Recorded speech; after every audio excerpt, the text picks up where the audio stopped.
How you all doing? Did you know Steam, Valve, have just announced the new Steam machine, Steam controller, Steam VR headset? Did you not? I didn't either! Of course I bloody well knew. I don't think there has been another announcement in the history of the universe that has grabbed simultaneously my friend group and my family by the bollocks so hard and twisted.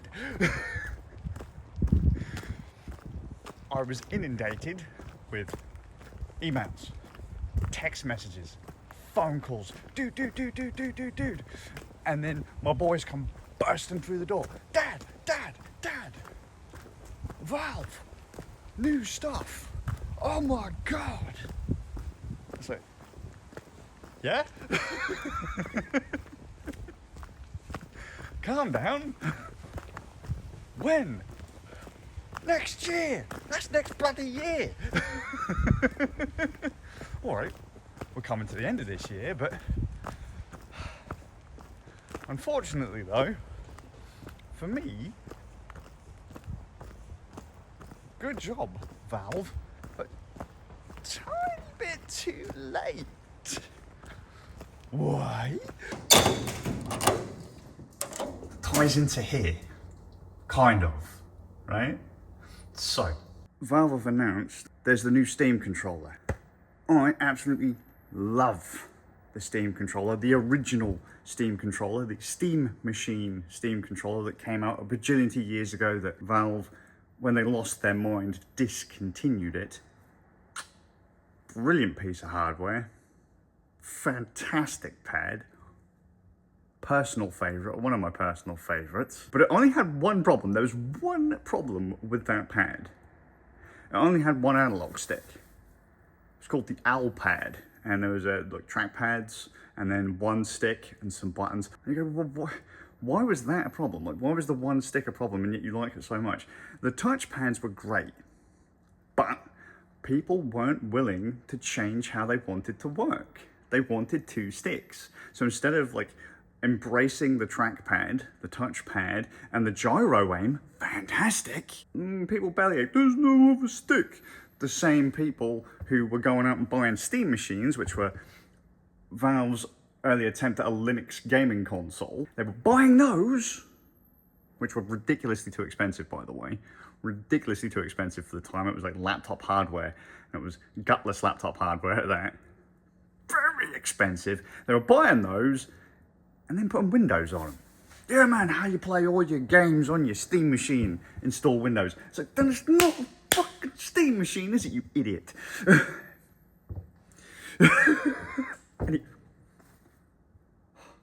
Lights. Doesn't work like that. Oh, there you are, my sexy beast. Oh, yeah. Look at those track pads. Oh, yes. Sorry. I love this pad so much so I bought extra accessories for it.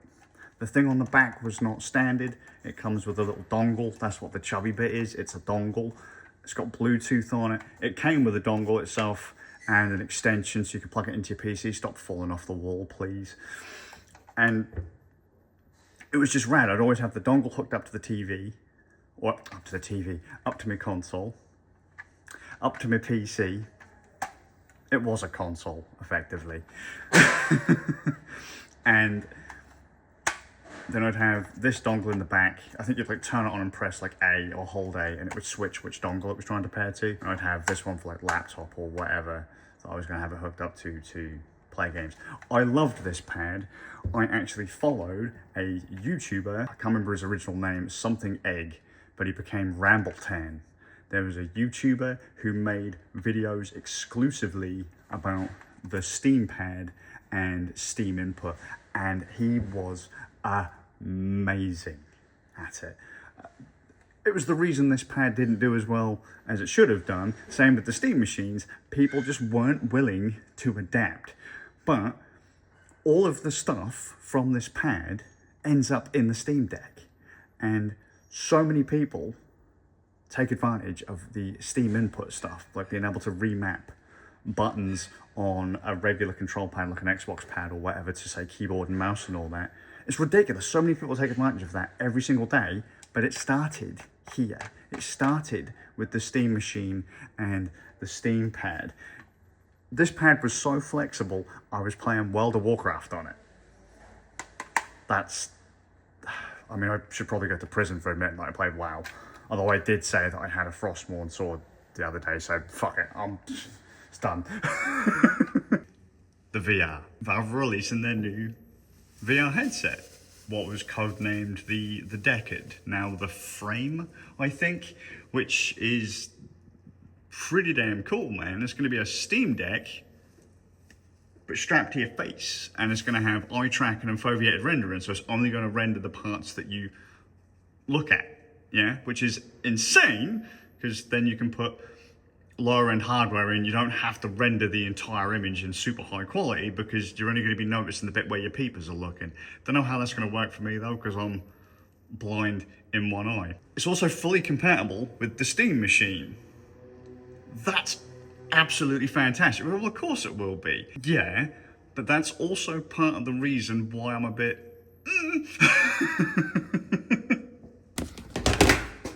There you go. My VR headset. Steam have made a couple VR headsets. The first one they did was in partnership with Oculus and HTC, the HTC Vive, which outside of the Index, which was the sequel to the Vive, they're the only two headsets that work on Linux. It originally came with these things, which are called Vive Wands. These things were kind of cool, much like the Steam Pad though. Trackpads, touchpads, and people wanted a stick. These weren't so bad, except they developed an annoying issue with this pad. Because like each side is a button press. You've got center, top, bottom, left, right. Sometimes the membranes, the buttons would dig into the membranes and you wouldn't register inputs anymore. They're really easy to take apart, and even just like a tiny piece of paper would fix the problem. Just a little kind of like a shim in between the button and the membrane, and they'd work again.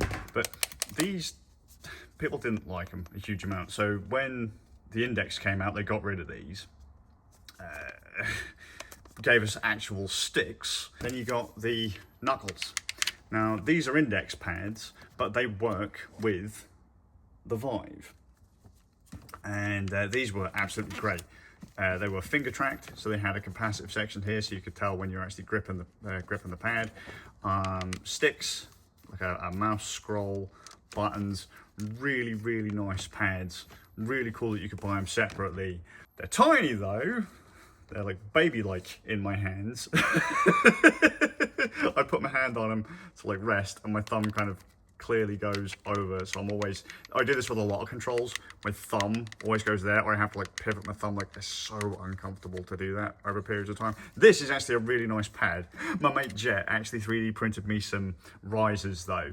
So just make them a little bit bulkier, so my thumb would sit a little bit nicer on the stick. But yeah, really cool pads. I have lots of VR kit in here because I really fell in love with VR. You'd think that if I was going to, any reason to buy any of that gear from Valve, it would be the VR stuff. So have a look. There's probably two headsets here. Don't fall. If a guy gets crushed, looking for a Steam controller for me. There you go. There's one of the Dell Windows Mixed Reality headsets, and the Vive. It was the sequel to the regular Vive. It was the one with the flip-up thing and the Halo head strap. I could never get that to work properly. It was a nice headset. It was a gift, but I could never get the sweet spot in the lenses right. Early VR had this issue where they were using Fresnel lenses, and if you didn't look smack bang in the center of the lens, everything was out of focus. Because it's the same like when you're wearing a pair of glasses. The idea is you're only supposed to look through the center of the lens. You're not supposed to look around when you're wearing glasses. You're supposed to look around. And that was the same in VR. The Vive, early Rifts, that Vive, whatever one it was, I can't remember what it was called. If you didn't look smack bang in the center, you were basically bunned. You had to have the headset lined perfectly up on your face, and you had to, so there, you know, you go, there is right, it's tightened up right so it doesn't move about, you look straight through the lens and everything was in focus. It was nice and sharp. There were mods you could do to the Vive, both of them, where you could use, I think they were called Samsung gears. You could take the lenses out of those, which are like phone headsets, and you could put them in with a set of like 3D printed inserts into the Vive. I never did that. I reckon had I have done it with those, it'd probably been better. Oddly enough though, that Vive headset had other issues with the control pads, and in some cases they weren't compatible with bloody anything. Like game mapping was completely wrong. This new one though, from Valve themselves, completely ground up. Oh, and I think the Index, I don't know if someone can correct me, did the Index still have the weird, the look through the lens thing issue? Was that still a thing? Look through the lens thing issue. The sweet spot. How tolerant is the sweet spot on an Index? I've never had the opportunity to play with an Index. I would have loved an Index, but I'm poor. You can tell why. Right, got me pad. I now have to clean all this up. I'm gonna fuck off home. Ah, yes. Let me plug in my dongle. Go on, in you go. Oh, come on, really? Let me plug in my dongle. The moment of truth. Woo! Did it. Let's rewind to why I'm not super psyched about certain bits. I am psyched, but it's a bit too late. It's this. Actually, it's this. That there is my baby Doomslayer. Right, that is the first big boy Linux PC I built. I've been using Linux on and off since I was, oh God, I don't know, we're probably talking late 90s, early 2000s. I first tried to install Linux on a laptop, a Packard Bell Easy One, and it was terrible. Red Hat on a laptop was terrible, especially when your modem was USB based and there was not, the modem didn't work, so you couldn't download anything to fix anything because your modem didn't work. It was an absolute nightmare. It's back in the Windows XP days, Windows ME, Windows XP kind of days. Absolutely terrible. Years go by, Raspberry Pi becomes a thing. Everyone loves the Raspberry Pi. Once you start to realize that a lot of the tools you use on a daily basis are open source, cross-platform, and run on Linux, making the switch to Linux wasn't hard. And I've told the story a bajillion times. The reason I switched to Linux was Adobe. So I said, what? That's the main reason people don't leave Windows and go to Linux. I was working on an edit, and Adobe crashed, and it took the whole edit out. The whole thing. And I was feeling this was CS6 first kind of starts of Creative Cloud. Didn't like Creative Cloud. Just the whole idea of paying a subscription for software just seemed utterly ridiculous to me. I should note that anything that I think is utterly ridiculous or stupid will eventually become incredibly popular. At that point, I was like, you know what, I've had enough. I can't be bothered with this anymore. I did the same thing with Mac back in the day when they went from big cats to national parks or mountains or what the hell ever they were. They changed a bunch of stuff. Some of the stuff I used didn't work anymore. I said, screw it, throw it in the bin. It's just not worth the headache anymore. I don't mind losing hardware and money if it means I get to do what I want, how I want to do it. So if I had a bunch of hardware that would only run on Windows, no biggie, I'll find a Linux alternative. If there was a piece of software, I would find a Linux alternative. And I didn't wait for any of the big boy names to jump in. I just said, sod it, we're going. I will find a way. And so I went from editing in, we went, what? Sony Vegas, Final Cut, Adobe Premiere. I went to Kden Live on Linux. I started doing everything on Kden Live. I bought myself a tiny Dell Optiplex to kind of go in place of my machine Alcatraz. I want to say an Alcatraz that was at the lockup. It's a big old beast of a machine. I used to be able to sit on it. It was that big. Got this Dell Optiplex. We still have it. It's actually upstairs, the machine that my wife currently uses to game. We put a 750 Ti in it. So we're talking probably somewhere between 2014, 2016. Then as soon as we got the option to, we put a 1050 Ti low profile card in it. And I ran that for years. Roll on 2020, we build Doomslayer, a full AMD build just for Linux. Linux everything. I'll go Linux VR, Linux gaming, Linux editing, Linux audio, Linux everything. Which is like, that was what I was doing. It's just, this was going to be a proper powerful machine rather than an old Sandy Bridge machine from a bajillion years ago.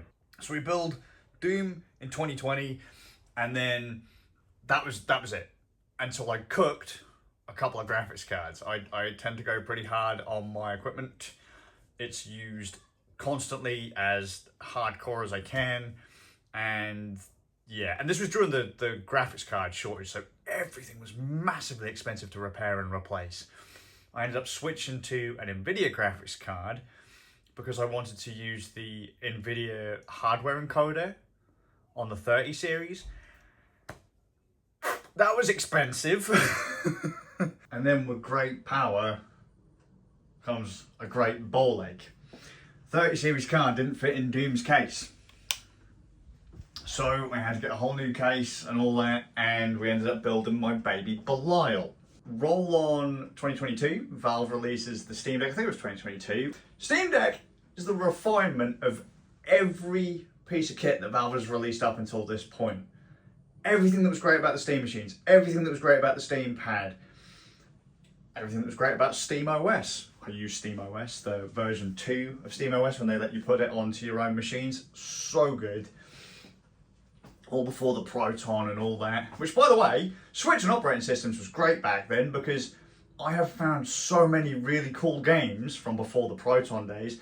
You either had to run stuff in Wine, which sucked because you had to configure everything manually, or you went with native Linux binaries. Spec Ops The Line. Amazing game, and I only played it because it had a native Linux binary. Anyway, Steam Deck comes out. I love the Steam Deck. I use it all the damn time. I've used it as a PC. I've used it as a stream rig. I've used it as a games console. I have it hooked up to my TV. My youngest son, when he gets banned from his laptop, well, let's put it this way, he got banned from his laptop for being a dick to his mum.